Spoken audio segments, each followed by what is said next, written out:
Hey guys, Pete with Crunch Time Coaching, and we're having a busy week. Matt and I launching our new course, which is Consistency, Stop Missing for No Reason at All.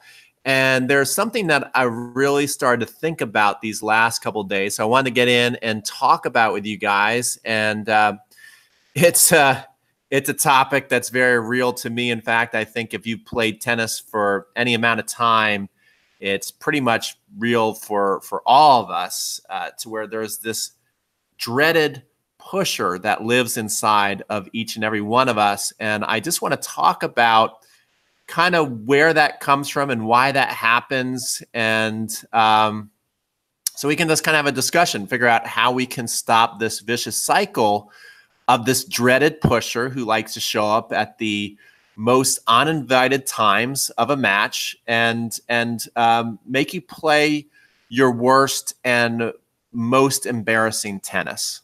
There's no other nice way to put it.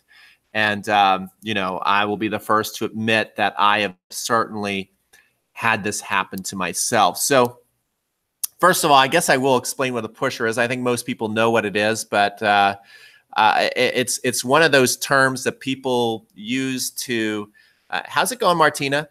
To explain players that they hate to play against. Basically, it's like this person who has zero strokes, who just taps the ball in, who has no offense and no power, and isn't very fun or pretty to watch or play against. That's what most people think about when they think about a pusher, and they kind of demonize this character. And good, Martina. They kind of demonize this character.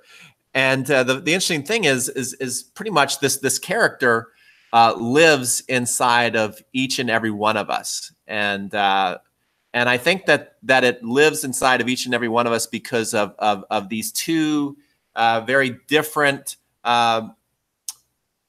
personality types that live inside of us. One is, and I think especially the online students, we tend to be kind of perfectionists, to where we want to not only win a match, but we want to win playing what in our mind is the right way. We want to look good, we want to hit good, and we want the ball to be good. We want to keep the ball in. That doesn't necessarily mean we have to hit winners the whole time, but we just want to feel good hitting a ball, and we want it to look the right way. And we want it to do cool things when it hits the court, right? That's not too much to ask. And so that's what we're striving for. Always placing Al like you're in your videos. Okay.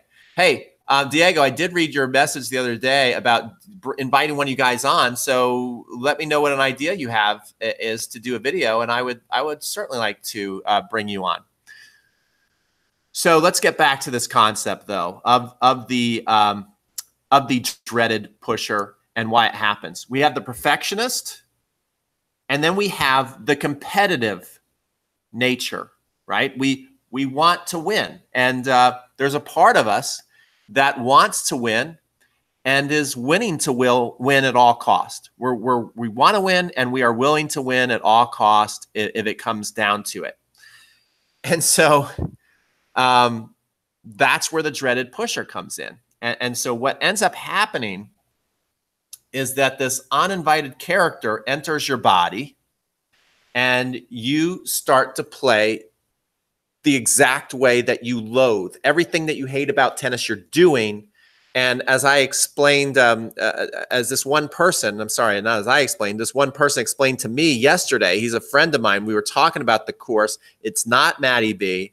It's another guy who's a really good player, hits a really strong ball.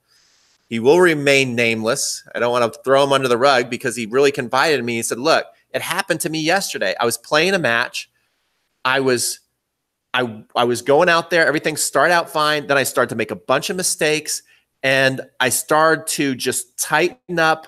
All my balls started to land short. I started to get pounded and clubbed all over the court. And it was like this bad movie that played out right in front of my eyes. And I was the star, and it went from bad to worse. And, you know, at the time where you're expecting, when things can't get any worse and you're expecting the hero to swoop in and save the day, there is no hero. You just play terrible, and then you finish the match, and you know, you're walking up to the net and shaking hands in this walk of shame, and you have fantasies. And I've done this myself. I've thought of this, you know, I've only done it a couple of times, but I have done it where you have this fantasy. It's not a good fantasy. It's a bad thing. It's a fantasy you're ashamed to have, but you want to smash your racket, throw it in the trash, and just drive off into the sunset, never to return to a tennis court. That's what you want to do, because that's how bad it feels to play like this dreaded pusher. And let me know if you guys have ever felt this. Am I alone in this crazed thought? And my theory is that, you know, I don't know how many times I've played a before a match. I've gone out before a match and I've told myself, I've said, Pete, today is the day that you are not going to push no matter what. No matter what happens out there, you're not going to push. You're going to hit through every single shot. And I don't care if you win or lose. That's it. This is a non-negotiable, and you're going to go out there and play the right way. Okay, that's what I have told myself before. And what ends up happening is you get down a couple of games, you start to feel a little pressure, and you start to play and become the dreaded pusher again. And you know, if you don't do that, there's the flip side to this, where you just keep overhitting every shot until you lose 6-0, 6-0. I mean, usually when you go into dreaded pusher mode, you figure out a way to at least hang around for a little while, and you're not even sure that you want the match to continue, because it's just a humiliating experience. And if you could just tell all your friends and colleagues, if they came to watch you play, your teammates, to just leave while I do this thing, you kind of are tempted to do that. And why this becomes a vicious cycle in my mind, and this is why we're making this course, the consistency course, Stop Missing for No Reason at All, is that what most people never learn is to practice a different way. They keep practicing. What ends up happening is, after this happens to you, the next thing you want to do is you want to wipe off the stench of this disgusting feeling of tennis. And you want to go out and you want to hit the practice court, and you want to smoke the ball, and you want to hit cross courts, and you want to get in a groove, and you just want to feel good about your tennis again. So after you decide not to quit the game, you have a little pep talk with yourself and say, tomorrow you're going to go out and you're going to have a great practice. You're going to hit the ball. You're going to feel good, and everything's going to be okay. And then you go out there and you typically do have a really cool, fun practice that you think is productive. But it's kind of like building false sense of security or confidence in your game, because what is happening by just going out there and having a doctor feel good practice for yourself, where everything feels good and feels right, is you are not practicing with any kind of pressure. And so that's what we're going to do inside of the course. So when you watch video 2, be looking out for video, watch video 2 today, it's out, and then watch video 3. But video 4, we're going to teach you how you can start to systematically practice, and we cook in the pressure. We cook in that pressure in every practice. So when you go out and you play a match, you're going to know what shots you can hit under pressure. How many times can you make them? You're going to have some data. You're going to always be feeling a little bit of pressure in your practice. So you get used to this very important concept of getting comfortable with being uncomfortable. Looks like my internet might be going out, but getting the idea of being comfortable.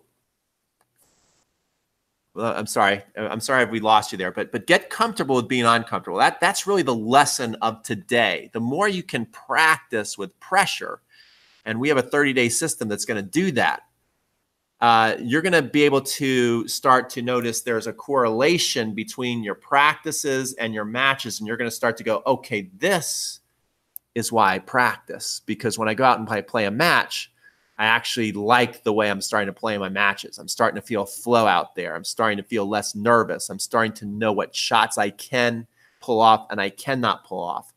And so hopefully you enjoyed this video.